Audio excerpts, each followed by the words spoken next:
61일 밤 이야기 호흡미난자 천일야와는 하룻밤을 자도 만리장성을 쌓는다는 말이 있어요. 호흡미난자는 지식나눔, 머리에 쏙쏙 들어오는 모든 동영상 본 강의가 무료입니다. 주감선생, 하룻밤을 자도 만리장성을 쌓는다고 하면 만리장성처럼 긴 이야기가 되는 깊은 사랑을 맺는다고 생각할 것 같습니다. 그런데 그 말에는 전혀 다른 사연이 있어요. 전국시대의 천하를 통일한 진시황은 북쪽 흉노족의 침입을 물리치기 위하여 만리장성을 쌓기로 했어요. 온 천하의 토목기술자와 인부를 동원하여 오늘날 세계 7대 불가사의의 하나인 대역사를 시작한 것입니다. 한돌자, 어느 신혼 남녀가 결혼한 지 한 달 만에 남편이 만리장성을 쌓는 공사장에 징용이 되고 말았습니다. 만리장성을 쌓는 인부는 언제 만리장성을 다 쌓을지 기약이 없고 한번 징용을 당하면 풀려나지를 못했어요. 그러니 그곳에 한번 끌려가면 죽어서나 돌아올까? 살아서 돌아올 수는 없는 일이었습니다. 그 신혼부부는 생이별을 하게 되었으며 젊고 아름다운 세력은 할 수 없이 혼자 살고 있었습니다. 주감선생, 남편이 만리장성을 쌓는 부역장에 가고 젊은 세력이 혼자 사는 어느 깊은 밤에 길 가던 나그네가 찾아왔습니다. 길 가는 나그네인데 날은 저물고 인간하고는 없으니 부디 하룻밤만 묵어가게 해주세요 하고 부탁하였습니다. 세대에 혼자 사는 집이라 나그네를 드릴 수 없다고 하는 것은 인정상 차마 입 밖에 내놓을 수가 없는 일이었습니다. 맹수가 득실거리는 밤이 깊은 산속에서 나그네를 드릴 수가 없다고 내쫓을 수는 없는 것이지요. 한돌자, 나그네는 새댁이 차려준 밥상을 받고 자연스럽게 혼자 사는 사연을 물어보았습니다. 새댁은 혼인을 하고 한 달 만에 남편이 만리장성을 쌓는 부역장으로 끌려가고 홀로 살아가게 된 슬픈 이야기를 하면서 자기도 모르게 흐느껴 울면서 눈물을 흘렸습니다. 보면 볼수록 아름다운 여인이 우는 모습을 보니 나그네는 마음이 더욱 애처로웠습니다. 나그네는 남편이 만리장성을 쌓으러 부역장으로 끌려가고 없고 다시 돌아오기는 어려운 형편이니 저 여인을 차지할 수도 있다는 생각에 점차 마음이 달아올랐습니다. 주감선생, 나그네는 이 이야기 저 이야기를 하면서 여인의 마음을 떠보며 여인을 꼬이기 시작했습니다. 이렇게 부역장으로 떠나고 나서 다시 돌아올 기약 없는 남편을 기다리며 혼자 산다면 젊은 여인의 인생이 너무 허무하지 않나요? 어쩔 수 없는 운명이지요. 아무렴 죽을 고생을 하며 살아가는 남편을 배신을 할 수는 없지요. 그대가 돌아올 수도 없는 남편을 위하여 정조를 지킨들 무슨 소용이 있습니까? 그런들 제가 무엇을 달리 어찌할 수가 있나요? 한돌자, 아직 우리는 젊지 않습니까? 내가 당신의 평생을 책임지겠습니다. 나와 함께 우리 고향으로 가서 행복하게 삽시다. 우리 집은 살림살이도 넉넉하고 농토도 제법 많아요. 사내는 완력으로 여인의 몸을 껴안고 덮쳐왔습니다. 인적도 없는 깊은 밤에 외딴 집에서 여인의 힘으로 달려드는 남자를 물리쳐 저항하는 것은 불가능한 일이었습니다. 주감선생, 새댁은 일단 나그네의 마음을 받아들여 몸을 허락하겠다고 말하였습니다. 그리고 꾀를 내어 자기의 부탁을 꼭 들어주라고 하였습니다. 정욕이 불타오르는 나그네가 무슨 부탁이든지 다 들어줄 테니 말을 해보라고 했습니다. 제가 결혼한 남편을 버리고 당신을 따라 나서려고 하니 마음이 착잡하고 전 남편이 참 불쌍하네요. 그러니 제가 새로 지은 남편의 옷 한 벌을 싸드릴 테니 만리장성을 쌓는 제 남편을 찾아가서 그 옷을 갈아입을 수 있도록 전해주시고 그 증표로 남편의 편지를 한 장 받아오십시오. 다시는 살아서 만날 수 없는 남편에게 수의는 시체에 입히는 옷입니다. 수의를 마련해주는 심정으로 옷을 한 벌 입혀주고 나서 당신을 따라 나서면 내 마음이 조금은 홀가분할 것 같습니다. 한돌자, 나그네는 알겠습니다. 그러면 약속은 꼭 지키겠지요? 여인은 그렇고 말고요. 손님이 제 남편에게 옷을 잘 전하고 오시면 저는 약속대로 기꺼이 손님을 따라서 평생을 같이 살겠습니다. 나그네가 얼핏 듣고 보니 별로 어려운 일도 아닐 뿐더러 남편에게 새 옷을 전하려는 여인의 마음씨가 참 곱다고 생각하였습니다. 이렇게 아름다운 여인과 함께 한평생을 살아갈 생각에 마음이 부풀었습니다. 나그네는 새댁과 밤새도록 정력을 다 쏟아 동침을 하고 나서 깊은 잠이 들었습니다. 이튿날 아침에 나그네는 새댁이 남편에게 전하라고 장롱 속에서 꺼내준 새 옷 한 벌을 받아서 보쯤에 넣고 만리장성을 쌓는 부역장으로 갔습니다.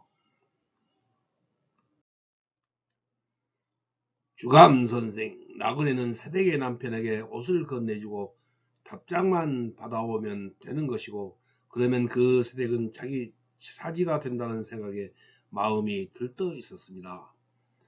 그런데 그 옷보따리 속에 새댁이 남편을 구출해 내려는 기상천외한 음모가 숨어 있다는 것을 까맣게 몰랐던 것입니다. 부역장에 도착한 사내는 어렵사리 새댁 남편과 연애를 할 수가 있었습니다. 그 새댁의 남편에게 옷을 갈아입히고 답장을 받아가야 한다고 포졸에게 부탁을 하였습니다. 포졸은 옷을 갈아입히려면 그 새댁 남편이 공사장 밖으로 나와야 하는데 그 남편 대신에 다른 사람이 공사장 안으로 들어가 있어야 한다는 규정 때문에 옷을 갈아입을 동안 잠시 교대를 해줘야 한다고 했습니다.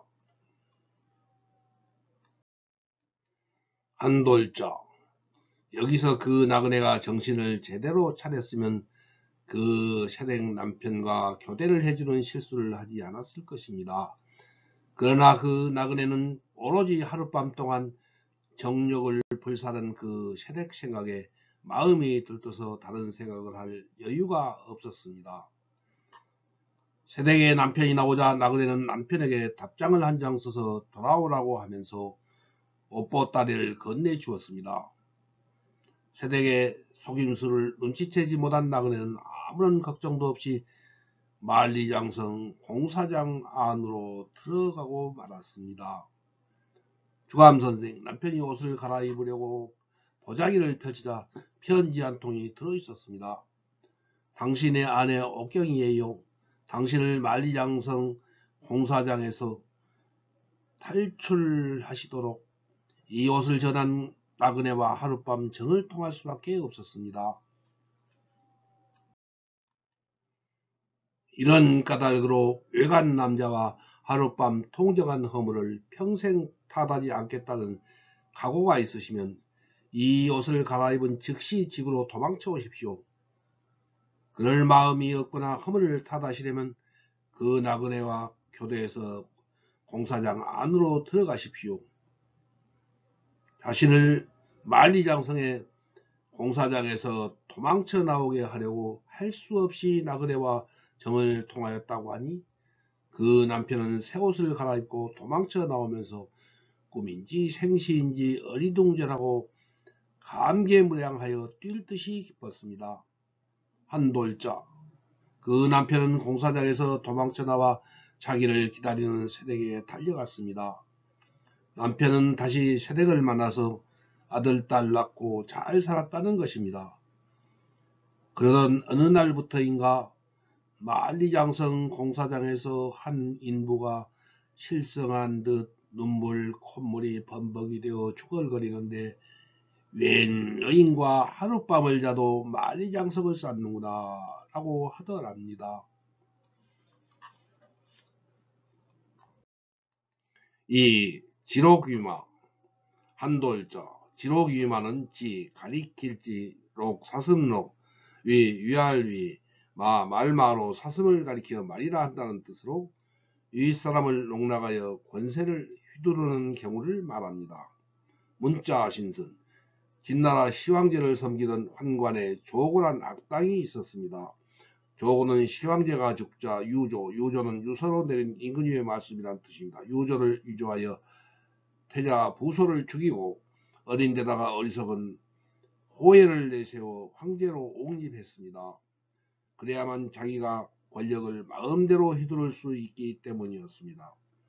아니나 다를까 호예를 온갖 환락 속에 빠뜨려 정신을 못 차리게 한 다음 교묘한 술책으로 승상 이사를 비롯한 원로 중심들을 처치하고 자기가 승상이 되어 조정을 완전히 한 손에 들어쥐었습니다. 흥원신선, 환관조고는 이제는 내 세상이다 하고 판단하였습니다. 조고는 입을 다물고 있는 중신들 가운데 자기를 좋지 않게 생각하는 자를 가리기 위해 술책을 썼습니다. 어느 날 사슴 한 마리를 어전에 끌어다 놓고 호의한테 말했습니다. 폐하, 저것은 참으로 좋은 말입니다.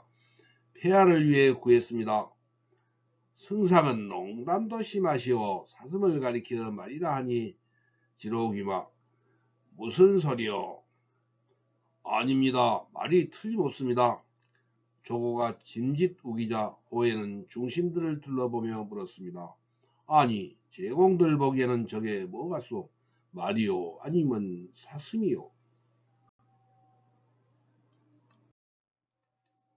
문자 신선. 그러자 대부분 조고를 두려워한 신하들은 말입니다. 라고 대답했습니다. 그나마 의지가 남아있는 사람은 말이 아니고 사슴입니다. 라고 바로 대답했습니다. 조고는 사슴이라고 대답한 사람을 똑똑히 기억해 두었다가 죄를 씌워 모조리 죽여버렸습니다. 풍원신선. 그러고 나니 누구도 감히 조고의 말에 반대하는 자가 없게 되었습니다.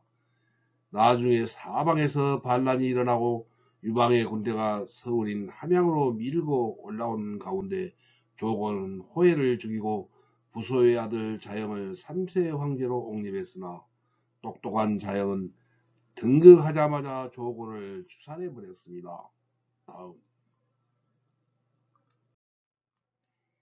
다음 62일 밤 이야기 훈민하자 천자와는 진나라의 전국 통일과 이사의 소전 제작 연구소입니다.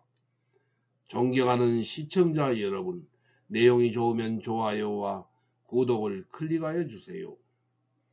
첫날 밤 이야기부터 마지막 밤 이야기까지 동영상 강의도 모두 시청하여 한자 도사 되세요. 시청하신 의견을 댓글로 써주세요. 훈민하자 천일야화를 이웃 초중고등학생에게 알려주세요. 중고등학교 한문 선생님에게, 석사 박사 논문을 쓰려는 대학원생에게, 로스쿨이나 의과 전문 대학원 입시 준비생에게, 공무원 등 각종 시험 공부를 하는 분에게 훈민하자 천일야화를 꼭 알려주세요. 여러분, 우리 모두 큰 복을 받읍시다.